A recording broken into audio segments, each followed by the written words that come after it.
कभी आपने सोचा है कि सृष्टि के रचयिता ब्रह्मा और पालनकर्ता विष्णु के बीच भी विवाद हो सकता है?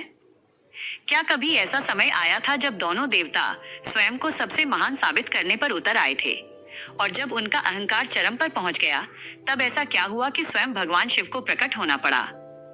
आज की ये अद्भुत पौराणिक कथा हमें केवल देवताओं की कहानी नहीं सुनाती, बल्कि ये भी सिखाती है कि अहंकार चाहे किसी में भी हो, उसका अंत निश्चित है। तो आइए चलते हैं उस समय में जब ब्रह्मा और विष्णु के बीच महानता की होड़ शुरू हुई थी। भाग 1, महानता का विवाद। एक दिन देवताओं ने देखा कि ब्रह्मा और विष्णु के बीच तीखी बहस चल रही है। धीरे धीरे बहस विवाद में बदल गई। ब्रह्मा बोले, मैं इस सृष्टि का रचयिता हूँ। समस्त जीव जंतु, पर्वत, नदियाँ और संसार मेरे द्वारा निर्मित हैं, इसलिए सबसे महान मैं हूँ। विष्णु मुस्कुराए और बोले, आप सृष्टि के रचयिता अवश्य हैं, लेकिन उसका पालन पोषण मैं करता हूँ।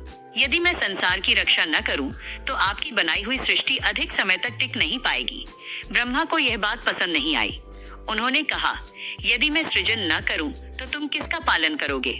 विष्णु ने उत्तर दिया, और यदि मैं रक्षा न करूं, तो आपका सृजन नष्ट हो जाएगा। बहस बढ़ती गई। देवता चिंतित हो गए। भाग 2, एक दूसरे की शक्ति की परीक्षा। विवाद समाप्त नहीं हुआ। ब्रह्मा ने विष्णु से कहा, यदि तुम अपनी शक्ति पर इतना गर्व करते हो, तो मेरे शरीर के भीतर प्रवेश करके देखो कि उसमें क्या क्या समाहित है।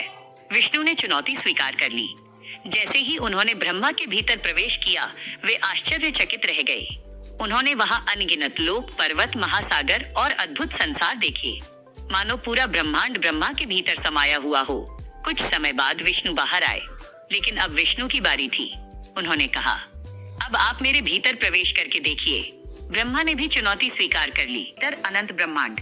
जब ब्रह्मा विष्णु के भीतर प्रवेश किए, तो उनकी आंखें आश्चर्य से फैल गईं। उन्होंने देखा असंख्य आकाश गंगाएं, लाखों तारे, अनगिनत ग्रह, असंख्य ब्रह्मांड, अतीत, वर्तमान और भविष्य। सब कुछ विष्णु के भीतर विद्यमान था। जितना आगे बढ़ते, उतना ही नया संसार दिखाई देता। उन्हें समझ नहीं आ रहा था कि इसका अंत कहाँ है। वे बाहर निकलना चाहते थे, लेकिन रास्ता नहीं मिल रहा था। बहुत खोजने के बाद अंततः उन्हें मार्ग मिला और वे बाहर आ गए। लेकिन इसके बावजूद उनका अहंकार समाप्त नहीं हुआ। दोनों अभी भी स्वयं को श्रेष्ठ मान रहे थे। भाग 4, युद्ध की शुरुआत। बहस अब युद्ध में बदल चुकी थी। ब्रह्मा और विष्णु ने अपने दिव्य अस्त्र शस्त्र निकाल लिए। उनकी शक्तियों के टकराव से तीनों लोग कांप उठे। देवता भयभीत हो गए, ऋषि मुनि चिंतित हो गए, सृष्टि संकट में पड़ गई। ऐसा लग रहा था कि यदि यह युद्ध चलता रहा, तो पूरा ब्रह्मांड विनाश की ओर बढ़ जाएगा। तभी कुछ ऐसा हुआ जिसकी किसी ने कल्पना भी नहीं की थी।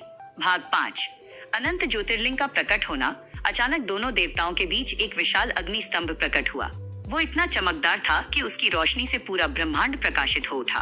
उस स्तंभ का न कोई आदि दिखाई दे रहा था, न कोई अंत। वो ऊपर अनंत आकाश तक जा रहा था और नीचे अथाह गहराइयों तक फैला हुआ था। ब्रह्मा और विष्णु दोनों चकित रह गए। उनका युद्ध तुरंत रुक गया। अब प्रश्न था, यह रहस्यमय स्तंभ आखिर है क्या? भाग 6, अंत और आरंभ की खोज। दोनों ने निर्णय लिया कि जो इस स्तंभ का अंत या आरंभ खोज लेगा, वही सबसे महान माना जाएगा। विष्णु ने वराह का रूप धारण किया। वे स्तंभ का आधार खोजने के लिए नीचे की ओर निकल पड़े। दूसरी ओर ब्रह्मा ने हंस का रूप धारण किया। वे स्तंभ का शिखर खोजने के लिए ऊपर उड़ चले। समय बीतता गया, सदियां बीत गईं, लेकिन स्तंभ का न आरंभ मिला, न अंत। भाग 7, विष्णु की सच्चाई। विष्णु नीचे जाते रहे। वे अथाह गहराइयों में पहुंचे, लेकिन उन्हें स्तंभ का आधार नहीं मिला। अंततः उन्होंने स्वीकार कर लिया, मैं असफल रहा हूँ। वे वापस लौट आए। उनके भीतर अब अहंकार नहीं था। उन्होंने सत्य को स्वीकार कर लिया था। उधर ब्रह्मा ऊपर उड़ते उड़ते थक चुके थे। उन्हें भी स्तंभ का अंत नहीं मिला, लेकिन तभी उन्हें केतकी का फूल दिखाई दिया। वो ऊपर से नीचे गिरता हुआ आ रहा था। ब्रह्मा ने उससे पूछा, तुम कहाँ से आ रहे हो? केतकी ने कहा, मैं इस स्तंभ के ऊपरी भाग से गिरकर यहाँ तक पहुंची हूँ। तभी ब्रह्मा के मन में एक विचार आया। उन्होंने केतकी से कहा, क्या तुम मेरे लिए गवाही दोगी कि मैं स्तंभ के शिखर तक पहुंच गया था? केतकी पहले हिचकिचाई, लेकिन अंततः वो तैयार हो गई। भाग 9, भगवान शिव का प्रकट होना। जब दोनों वापस लौटे, विष्णु ने सत्य बता दिया। उन्होंने स्वीकार किया कि वे आधार नहीं खोज पाए, लेकिन ब्रह्मा ने दावा किया, मैं शिखर तक पहुंच गया था, और केतकी के फूल को गवाह के रूप में प्रस्तुत कर दिया। तभी वो अग्नि स्तंभ अचानक फट पड़ा। उसमें से स्वयं भगवान शिव प्रकट हुए। उनकी दिव्य आभा देखकर सभी देवता नतमस्तक हो गए। भगवान शिव बोले, विष्णु ने सत्य कहा है, इसलिए वे पूजनीय हैं। फिर उन्होंने ब्रह्मा की ओर देखा, लेकिन तुमने झूठ बोला है। संपूर्ण ब्रह्मांड स्तब्ध रह गया। भाग 10, शिव का श्राप। भगवान शिव ने कहा, अहंकार और असत्य का परिणाम हमेशा विनाश होता है। उन्होंने ब्रह्मा को श्राप दिया, पृथ्वी पर तुम्हारी पूजा बहुत कम होगी। फिर उन्होंने केतकी के फूल को भी श्राप दिया, तुम मेरे पूजन में कभी स्वीकार नहीं किए जाओगे। इसी कारण आज भी भगवान शिव की पूजा में केतकी का फूल अर्पित नहीं किया जाता। एंडिंग। इस प्रकार ब्रह्मा और विष्णु की महानता की होड़ समाप्त हुई। विष्णु ने सत्य और विनम्रता का मार्ग चुना, जबकि ब्रह्मा को अहंकार और असत्य का परिणाम भुगतना पड़ा। ये कथा हमें सिखाती है कि चाहे कोई कितना भी शक्तिशाली क्यों न हो, सत्य से बड़ा कोई नहीं होता। और जब अहंकार बढ़ जाता है, तब उसे समाप्त करने के लिए स्वयं परम सत्य प्रकट होता है।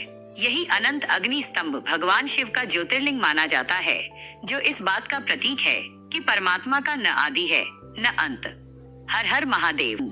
तो दोस्तों, ये थी ब्रह्मा, विष्णु और भगवान शिव की अद्भुत कथा, जो हमें सिखाती है कि सत्य, विनम्रता और ईमानदारी ही सबसे बड़ा धर्म है। अगर आपको ये कहानी पसंद आई हो तो वीडियो को लाइक करें, अपने दोस्तों और परिवार के साथ शेयर करें और ऐसे ही रोचक पौराणिक एवं रहस्यमय वीडियो देखने के लिए हमारे चैनल को सब्सक्राइब करना न भूलें। कमेंट करके जरूर बताइए कि आप अगली कौन सी पौराणिक कथा सुनना चाहते हैं। मिलते हैं अगली वीडियो में एक नई और अद्भुत कहानी के साथ। हर हर महादेव। जय श्री हरि।